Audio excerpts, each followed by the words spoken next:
హైదరాబాద్ లోనే the best gastroenterology hospital Ananya hospital Kukatpally. Appointment కై call చేయండి. గౌరవనీయ ఉప ముఖ్యమంత్రి ప్రజలందరూ టీవీల దగ్గర చూస్తున్నారు పవన్ కళ్యాణ్ గారు.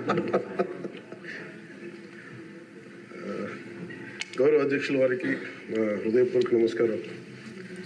నాకు మాట్లాడే అవకాశం ఇచ్చినందుకు గౌరవ ముఖ్యమంత్రి గారికి మీకు హృదయపూర్వక నమస్కారం. నిన్న గవర్నర్ గారి ప్రసంగానికి మనస్ఫూర్తిగా మా పార్టీ తరఫు నుంచి నా తరఫు నుంచి మనస్ఫూర్తిగా దానికి మద్దతు తెలుపుతూ ధన్యవాదాలు తెలియజేసుకున్నాను అధ్యక్ష. ఇక్కడున్న ఎక్కువ మంది చాలా సీనియర్ నాయకులు, మోస్ట్ ఆఫ్ దెమ్. నాకు ఇలాంటి సెషన్స్ ఎలా ఉంటాయో నాకు తెలియదు. ఫస్ట్ టైం నేను అంటే గొడవ ఎలా ఉంటుంది అసెంబ్లీలో నాకు తెలియదు. నాకు చాలా ఆశ్చర్యం కలిగింది ఏంటంటే నేను ఇట్లాంటి గొడవలు టీవీల్లో గతంలో తెలంగాణ నరసింహన్ గారు గవర్నర్గా ఉన్నప్పుడు ఉమ్మడి రాష్ట్రం అప్పుడు గొడవలు చూశాను, టీవీలో చూసామని. అట్లీస్ట్ దానికి ఒక కారణం ఉండిందో ఇంకో విభేదించే పరిస్థితులు ఉన్నాయి. ఇక్కడ విభేదించడానికి ఏముందో నాకు తెలియలేదు. నేను అనుకుంటా ఉన్నాను ఇలా ప్రవర్తించచ్చా, ఇలా చేయొచ్చా అంటే ఇది leaders should lead by example కదా. రాష్ట్రానికి ప్రథమ పౌరులైన గవర్నర్ గారు ఇలా ఈ స్థాయిలో ఉండి ఆయన మర్యాదపూర్వకంగా వచ్చి మన బడ్జెట్ మన రాష్ట్ర విధానాలని ఆయన ప్రవేశపెట్టి మాట్లాడుతూ ఉంటే గౌరవించే విధానం ఇదేనా అని అనిపించింది. సో నేను మనోహర్ గారితో మాట్లాడతాను, మా సహచరులను మన సివిల్ సప్లైస్ మినిస్టర్ గారితో. నా రూల్ బుక్ మేమిద్దరు మాట్లాడుకుంటే rules of procedure and conduct of business in Andhra Pradesh legislative assembly ఏంటి సార్ ఇలాగే మాట్లాడేస్తారంటే దాంట్లో చూపించాను. Chapter 5లో when the house assembles under article 175 176 of the constitution, every member shall maintain the dignity and solemnity of the occasion before, during or after the governor's address and shall not obstruct or interrupt the address in any manner. Maintenance of dignity and solidity at governors address అనేది చాలా స్పష్టంగా ఈ rule బుక్లో ఉంటే మనమే రూల్స్ని implement చేయాల్సిన వాళ్ళం. వారికి సంఖ్యాబలం ఉందా లేదా పక్కన పెడితే every member of this house has a responsibility to follow the rules. మనమే కనుక రూల్స్ని బ్రేక్ చేస్తే ఇంక మన ప్రజలకి కానీ చూసే వాళ్ళకి ఏం చెప్తాం. నాకు చాలా కాలం క్రితం నేను అప్పుడప్పుడు మనోహర్ గారిని అడుగుతూ ఉంటాను, సార్ అసెంబ్లీలో ఇక్కడ ఏమి గొడవలు జరిగినా ఎందుకు కేసులు పడవని, ఇక్కడ ఏమి మీకు కొట్టుకో. ఇది నేను నాకు చాలా కామన్ మ్యాన్ ఒక ఇష్యూ, ఒక ఇంక్విజిటివ్నెస్. అండ్ నాకు పార్లమెంట్లో గొడవ జరిగినప్పుడు ఏమి అవ్వేంటి ఇలా ఇబ్బంది పెట్టేస్తారు ఏంటంటే ఇక్కడ అవేమి ఉండవు, ఇక్కడ ఇట్స్ ఫ్రీ ఫర్ ఆల్ అన్నట్టుగా మాట్లాడుతుంది. We have more responsibility. మన మీద రూల్స్ పెట్టలేదు అంటే ఏం కేసులు పెట్టమండి. ఇదే కనుక నిన్న వాళ్ళు చేసిన గొడవే కనుక గవర్నర్ గారి మీద ఆయన సుప్రీంకోర్టు జస్టిస్గా ఉన్నప్పుడు ధైర్యం చేయగలరా, కళ్ళల్లో చూడగలరా?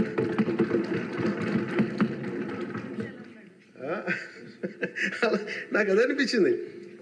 అంటే గౌరవించాల్సింది పోయి ఈ విధానం ఏంటనిపించింది. నిన్న టీవీ వాళ్ళని అడిగారు, మీరు వీళ్ళ వైసీపీ నాయకులు ఇలా మాట్లాడారు కదా, మీ ఇదేంటి అని. YCP synonym for ruckus. అంటే గొడవకు కానీ బూతులు కానీ వాళ్ళు పర్యాయ పదం అయిపోయారు. అంటే నిన్న చూసిన గొడవ జరిగిన తర్వాత నాకు నిజంగా అనిపించింది, గౌరవ ముఖ్యమంత్రి గారు అన్ని సంవత్సరాలు వాళ్ళు ఎలాగా వాళ్ళ తట్టుగా నిలబడ్డారో ఆయనకి హ్యాట్స్ ఆఫ్ తెలియజేస్తాను. అది ఎంత గట్స్ ఉండాలి, ఎంత దమ్ము ఉండాలి, ఎంత ధైర్యం ఉండాలి. అలాగే నాకు నిన్న గొడవలు జరుగుతుంటే నాకు అనిపించింది, నాకు ఇవే గుర్తొచ్చినాయి అధ్యక్ష. వాళ్ళు ఎప్పుడైతే పేపర్లు విసిరేసి అక్కడ దాకా వచ్చారో నాకు గుర్తొచ్చింది వివేకానంద రెడ్డి గారి హత్య గుర్తొచ్చింది. అంటే వాళ్ళ విధ్వంస విధానం చూశారు. అలాగే ప్రజావేదికని కూల్చిన విధానాన్ని గుర్తొచ్చింది అధ్యక్ష. 200 పైచిలకు ఆలయాలని విధ్వంసం గుర్తొచ్చింది అధ్యక్ష. డాక్టర్ సుధాకర్ గారు చనిపోయిన విధానం గుర్తొచ్చింది అధ్యక్ష. జంగారెడ్డి కల్తీ సారాలో చనిపోయిన చావులు గుర్తొచ్చినాయి అధ్యక్ష. సుప్రీంకోర్టు జడ్జిలతో లెటర్ రాసిన విధానం గుర్తొచ్చింది అధ్యక్ష.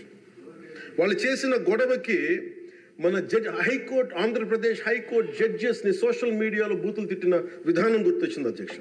సోషల్ మీడియా అబ్యూస్ గుర్తొచ్చింది అధ్యక్ష, పత్రికాధిపతులపై దాడులు గుర్తొచ్చినాయి అధ్యక్ష, రివర్స్ టెండరింగ్ గుర్తొచ్చింది అధ్యక్ష, పాలసీ టెర్రరిజం గుర్తొచ్చింది అధ్యక్ష, స్వయాన మీ మీద జరిగిన టార్చరు, దాడులు, ఇబ్బంది పెట్టిన విధానం గుర్తొచ్చింది అధ్యక్ష, మన అడవుల విధ్వంసం గుర్తొచ్చింది అధ్యక్ష, చంద్రబాబు గారిని 53 రోజులు జైల్లో పెట్టి ఇబ్బంది పెట్టిన విధానం గుర్తొచ్చింది అధ్యక్ష, అమరావతి రైతుల్ని దారుణంగా రక్తాలు వచ్చేలా కొట్టి కేసులు పెట్టింది గుర్తొచ్చింది అధ్యక్ష, తిరుపతి కల్తీ లడ్డులు గుర్తొచ్చినాయి అధ్యక్ష, అబ్యూస్ ఆన్ విమెన్ గుర్తొచ్చింది అధ్యక్ష. మన కళ్ళ ముందు వీళ్ళు విధ్వంసం తెలియజేస్తూ ఉన్నారు.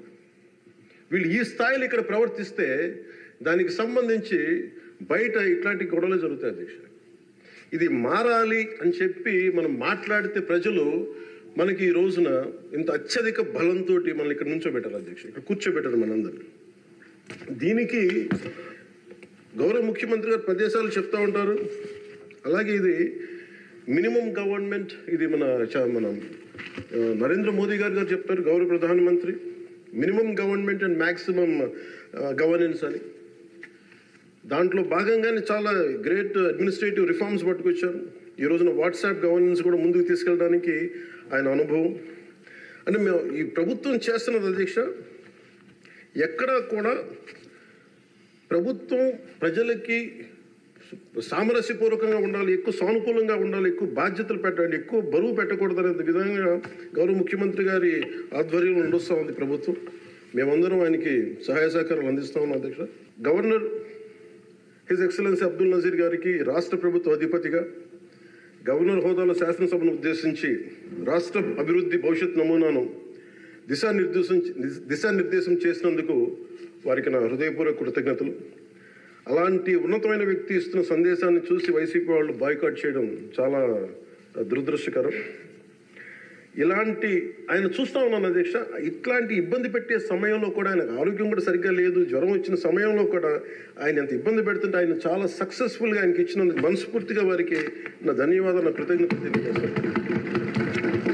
చట్టసభలు దేవాలయాలు లాంటివి రాజ్యాంగాన్ని పరిరక్షించేందుకు 5 కోట్ల ఆంధ్రప్రదేశ్ రాష్ట్ర ప్రజల భవిష్యత్తుని నిర్ణయించే వేదిక ఇది.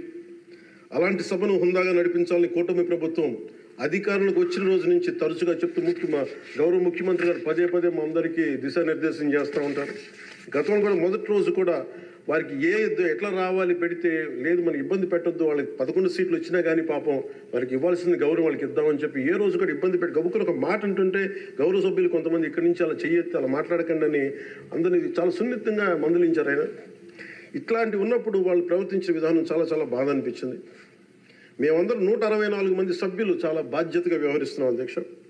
భవిష్యత్తులో కూడా రాజ్యాంగ పరిరక్షణ, రాష్ట్ర ప్రజల సంక్షేమం, రాష్ట్ర సమగ్ర అభివృద్ధి ధ్యేయంగా వ్యవహరిస్తామని సందర్భంగా గవర్నర్ గారికి శాసనసభ వేదికగా తెలియజేస్తాం.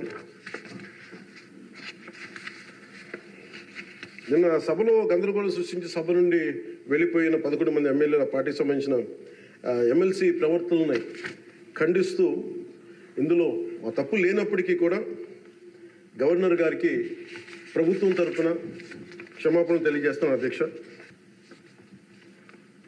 గౌరవ శాసనసభ స్పీకర్ శ్రీ అయ్యన్న పాత్రుడి గారికి, సభలో ఆసీనులై ఉన్న గౌరవ ముఖ్యమంత్రి శ్రీ నారా చంద్రబాబు నాయుడు గారికి, మంత్రివర్యులకు, శాసనసభ్యులకు, శాసనమండలి సభ్యులకు, అలాగే సభ నుంచి వెళ్ళిపోయిన వైసీపీ సభ్యులకు కూడా నా హృదయపూర్వక నమస్కారం.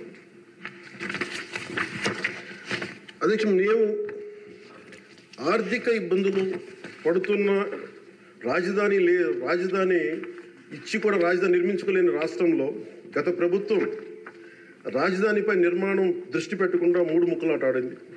అభివృద్ధి కుంటుపడింది, ఆర్థిక స్థిరత్వం కోల్పోయింది. ఈ కారణంగా పెట్టుబడులు మందగించాయి, అధికార దుర్వినియోగం, క్షీణించిన శాంతి భద్రతలు, మౌలిక సదుపాయాలు, కల్పన వైఫల్యం కారణంగా రాష్ట్రం తీవ్ర సంక్షోభంలో వెళ్ళిపోయింది. ఇలాంటి సమయంలో గౌరవ ముఖ్యమంత్రి శ్రీ నారా చంద్రబాబు గారి నాయకత్వంలో ఆయన ఈ సవాళ్ళను అధిగమిస్తూ ప్రభుత్వాన్ని స్థాపించాం. ఇప్పుడు ఆర్థిక, సామాజిక, సాంస్కృతిక, విద్య, ఆరోగ్య, పర్యావరణ మరియు మౌలిక సదుపాయాల అభివృద్ధి లక్ష్యంగా ప్రాంతాల వారి సమగ్రమైన అభివృద్ధి ప్రణాళికతో ముందుకు వెళ్తున్నాం. ఎన్నికల ముందు పరిస్థితులు చూసాం. సాంత్వన, ఓదార్పు కావాల్సిన రాష్ట్రానికి ఈ రోజున వాళ్ళు బాధ్యత రాహిత్యం మనకి చూసాం. గత కొంతకాలంగా రాష్ట్రం ఆర్థిక సుస్థిరత కోల్పోయిన ధర్మిలా తిరిగి నారా చంద్రబాబు గారి నాయకత్వంలో పునర్జీవం వైపు అడుగులు వేస్తున్న కీలక సమయం అది. అదేవిధంగా ప్రభుత్వంలో పారదర్శకత, జవాబుదారీతనం తీసుకురావాలనే ఉద్దేశంతో పంచాయతీరాజ్ శాఖలో అవినీతికి ఎటువంటి తావు లేకుండా ఉద్యోగుల బదిలీల కార్యక్రమం చేపట్టడం జరిగింది అధ్యక్ష. గ్రామ పంచాయతీలో ఘనంగా జాతీయ వేడుకలు జరుపుకోవాలనే ఉద్దేశంతో గణతంత్ర దినోత్సవ వేడుకలను ఖర్చులను పెంచి పంచాయతీలకు అందించడం జరిగింది. ప్రభుత్వం అధికారంలోకి వచ్చిన వెంటనే ఒకే రోజు 13,326 గ్రామ సభలు నిర్వహించి ప్రపంచ రికార్డు సాధించామన్న ఈరోజు